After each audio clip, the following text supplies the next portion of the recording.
नीट पेपरफुटी प्रकरणावरून संजय राऊतांनी टीका केलेली आहे। नीट पेपरफुटी प्रकरणात भाजपचे लोक आहेत।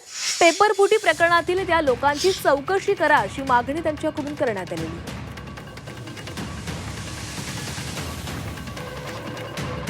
नीटच्या जाळी जी निर्माण झाली आहे, नेट आणि नीट हे सगळे भाजपचे लोक आहेत, हे उघड होईल। अटक केलेल्या प्रत्येक माणसाचा भाजपशीच संबंध आहे। त्याशिवाय इतकं मोठं षडयंत्र आणि इतकी मोठी चोरी होऊ शकत नाही।